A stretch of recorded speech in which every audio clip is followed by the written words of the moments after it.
आज तक बौंजवा क्या है हिंदुस्तान के नक्शे में या हिस्से में नहीं है।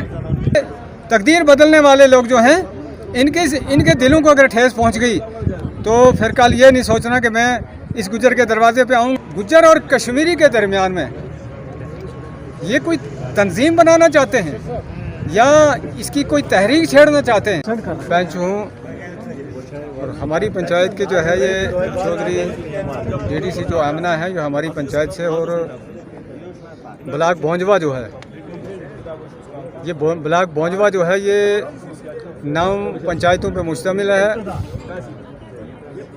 मैं उस वक्त मौके पे नहीं था, लेकिन एक दो बात का हमें दुख आता है। 1947 में ये अंग्रेज़ों से गोरों से ये देश आज़ाद हुआ और 1950 के अंदर जाके इसका संविधान जो है इसकी कानून बनी। उस कानून के तहत अगर ये सोचा जाए, देखा जाए, उस संविधान के अंदर उस हिंदुस्तान की जो आइन बनी है उसके तहत अगर ये गुज्जर कम्युनिटी जैसे आज कहा जा रहा है कि ये गोबर उठाने वाले लोग हैं, अगर हम गोबर उठाने वाले लोग हैं तो ये जो कुर्सियां बनती हैं, ये बड़े बड़े ओहदेदार बनते हैं जो बड़े बड़े ओहदों पे फायज चढ़ के बैठते हैं, इनकी तकदीर को जो है गुज्जर कौम बदलती है। और गुज्जर कौम और गुज्जर और कश्मीरी के दरमियान में ये कोई तंजीम बनाना चाहते हैं या इसकी कोई तहरीक छेड़ना चाहते हैं। अगर गुज्जर और कश्मीरी के दरमियान में अगर ये तहरीक छिड़ गई तो हम फिर उन धारों को नहीं देखेंगे, अपने माल को नहीं देखेंगे, हम अपनी उन भैंसों को नहीं देखेंगे। तो आज कुछ लीडरान हजरात जो कहते हैं, हमने अपने कानों से सुना, ये कहते हैं कि हम बौंजवा को हिंदुस्तान के नक्शे पे लाना चाहते हैं। आज तक बौंजवा क्या है हिंदुस्तान के नक्शे में या हिस्से में नहीं है। आज बौंजवा को लाना चाहते हैं, इसलिए बौंजवा हिंदुस्तान का एक कस्बा है, बौंजवा हिंदुस्तान का एक ब्लॉक है, बौंजवा हिंदुस्तान का एक बहुत बड़ा हिस्सा माना जाता है और बौंजवा के अंदर भी इंसान बसते हैं और बौंजवा हिंदुस्तान का हिस्सा है। बौंजवा हिंदुस्तान का हिस्सा रहेगा, आगे भी था और आइंदा भी रहेगा।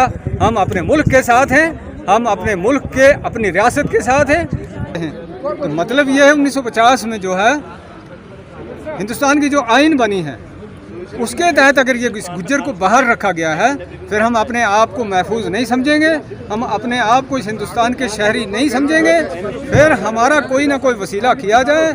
इसलिए हम डिस्ट्रिक्ट हेडक्वार्टर किश्तवाड़ डीसी साहब जो हैं ये बड़े दयानतदार और ईमानदार अफीसर हैं जो पूरे डिस्ट्रिक्ट के अंदर काम करते हैं। इसलिए एसटी, एससी और दूसरी कैटेगरियाँ जो हैं इनके साथ अगर इंसाफ नहीं बरतेंगे, कल ये तकदीर बदलने वाले लोग जो हैं इनके दिलों को अगर ठेस पहुंच गई तो फिर कल ये नहीं सोचना कि मैं इस गुज्जर के दरवाजे पे आऊँगा, उस गुज्जर के दरवाजे आऊँगा, मुझे वोट मिलेगा, फिर हम अपना कोई तरीका गवर्नमेंट से मिलके, हम ये नहीं कहते कि अपने तरीके से, गवर्नमेंट से मिलके, गवर्नमेंट से हम अपना हिसाब मांग के फिर हम जवाब देंगे कि आगे का मसला क्या होगा।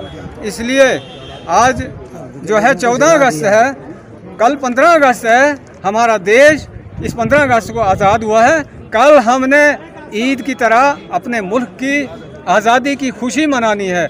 इसलिए जनाब वाला डीसी साहब के कान में भी आवाज़ पहुंची है और एसएसपी साहब किश्तवाड़ के कान में भी आवाज़ पहुंची है। ऐसे लोगों के साथ अगर सख्त से सख्त कार्रवाई नहीं की गई, और मुलाजम का तो हक ही नहीं बनता है, चाहे वो किसी पार्टी से हो, अंदरूनी उसकी भी कोई पार्टी होगी, लेकिन उसका हक नहीं बनता है। इसलिए एक साथी ने जो कहा वो सच कहा कि जिसने नौकरी करनी है वो पॉलिटिशियन के अंदर दखलंदाजी ना करे और वो पार्ट प्ले या फिरका परस्ती के तौर पे जो है किसी को गुज्जर, किसी को जो है ये मत कहा जाए। इसलिए हम गुजारिश करते हैं कि 16 तक हमने इस चीज़ का इंतज़ार करना है, अपने इंसाफ का जो है इंतज़ार करना है, और 16 के बाद ये जम्मू कश्मीर पूरे के अंदर जो है पूरे कंगन से लेके, कश्मीर से लेके, पुंछ से लेके, जम्मू से लेके ये बात चल रही है, ये बर्दाश्त होने वाली चीज़ नहीं है। इसलिए किसी भी कम्युनिटी से अगर कोई हमारी माँ, कोई बहन, कोई हमारी बहू बेटी, कोई भी हो, किसी के खिलाफ कोई हाथ उठाए, हम कोई भी बर्दाश्त करने के लिए किसी के लिए तैयार नहीं है। इसलिए सब औरतों का जो मुकाम है वो एक है, सबकी इज्जत एक है, सबका जो है, और जो चुना हुआ नुमाइंदा 5-10 हज़ार लोगों ने वोट दे के चुना है उसका हक बनता है। अगर ऐसा हक नहीं मिलता है तो फिर चुनाव किस लिए होते हैं। फिर चुनाव नहीं होने चाहिए। हर इंसान ने जो है कानून अपने हाथ में रखनी चाहिए।